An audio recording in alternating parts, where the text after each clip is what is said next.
السلام علیکم ورحمۃ اللہ وبرکاتہ۔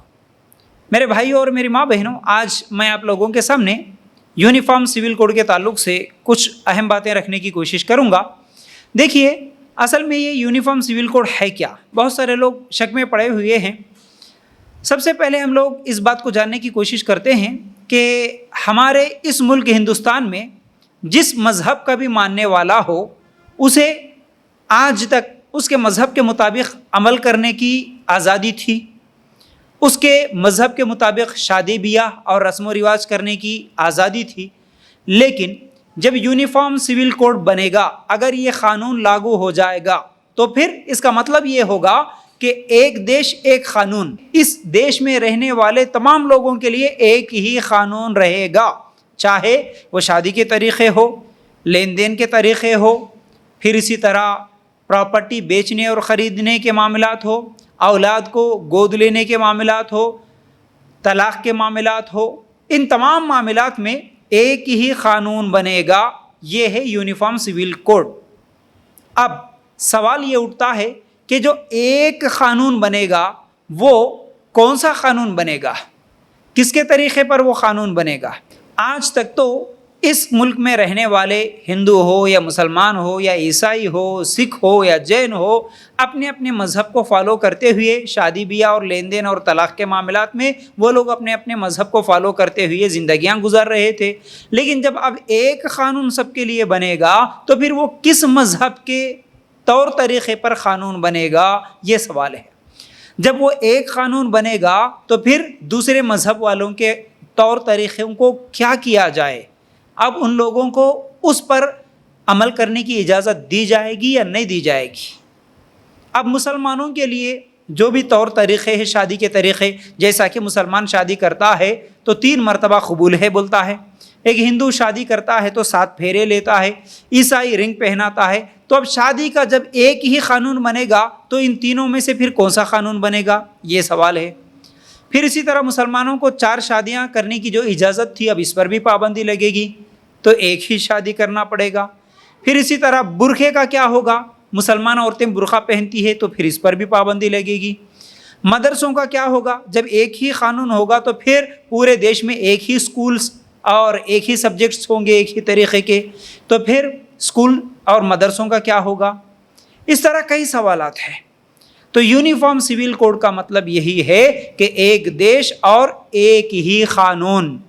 دیکھیے، اب اس سے صرف مسلمانوں کو ہی پرابلم نہیں ہے، یہ مسئلہ صرف مسلمانوں کا ہی نہیں ہے، یہ مسئلہ اس ہندوستان میں رہنے والے تمام مذہب کے لوگوں کا ہے، عیسائیوں کا بھی، سکھوں کا بھی، پارسیوں کا، جینوں کا، جس مذہب کا بھی ماننے والا، آدیواسیوں کا۔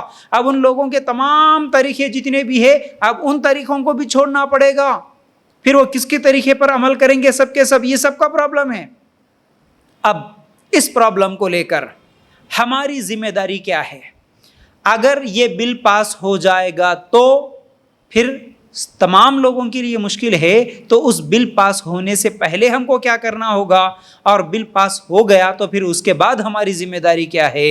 اس پر آج مسلمانوں کی اکثریت خاموش ہے، مسلمان سوئے ہوئے ہیں۔ اصل میں یہ ذمہ داری تھی کہ ہر جماعت کے، ہر تنظیم کے ذمہ داروں کی، ہر مسلمان کی، ہر عالم کی، اپنے اپنے مسجدوں میں جمعہ کے خطبات کے ذریعے سے تمام مسلمانوں کو اس بات پر ابھاریں اور ہماری ذمہ داری کیا ہے بتائیں، اس قانون کو لاگو ہونے سے ہم کیسے روکیں، اور ہماری اس کے اوپر جو بھی، اس قانون کے اوپر ہمارے جو بھی اعتراضات ہیں، وہ اعتراضات ان تک کیسے پہنچائے، حکومت تک کیسے پہنچائے، یہ بتانا، اس پر اویئرنیس لانا، یہ ہر تنظیم، ہر جماعت کے ذمہ داروں کی ذمہ داری ہے۔ لیکن آج ہم لوگ بے فکر ہیں، یہ بہت بڑی ہماری غلطی ہو رہی ہے۔ اپریل 2018 میں لا کمیشن آف انڈیا نے ایک رپورٹ دیا تھا کہ ملک کے موجودہ حالات میں یونیفارم سول کوڈ کی ضرورت نہیں ہے، لیکن اب وہی لا کمیشن آف انڈیا جون 15 سے لوگوں کے اور تنظیموں کے مشورے لینا شروع کر دیا، اور اگر کسی کا اعتراض ہے تو وہ اعتراض بھی سن رہا ہے کہ یونیفارم سول کوڈ بنانے میں لوگوں کی رائے کیا ہے، لوگوں کے مشورے کیا ہے۔ یہ کام جون 15 سے شروع ہو چکا اور وقت ہے صرف جولائی 15 تک۔ جولائی 15 تک وہ لوگوں کے رائے مشورے سنے گا۔ اب ہم لوگوں کو کرنے کا کام کیا ہے کہ ہم لوگ لا کمیشن آف انڈیا تک ہمارا میسج پہنچائے۔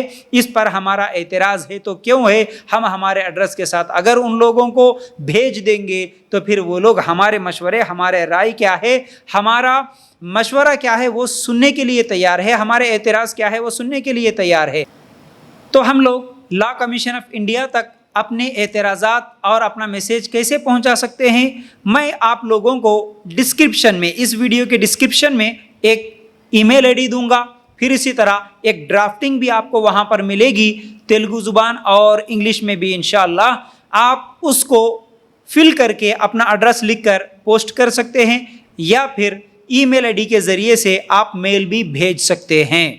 اور آخر میں ایک بات یہ بتانا چاہتا ہوں کہ مسلمانوں کی جتنی جماعتیں ہیں، جتنی تنظیمیں ہیں، ہر جماعت، ہر تنظیم کے ذمہ داروں سے اور مسجدوں کے اماموں سے اور مسجدوں کے صدروں سے یہ گزارش ہے کہ آپ لوگ تمام مسلمانوں کو یونیفارم سول کوڈ کے تعلق سے بتائیں۔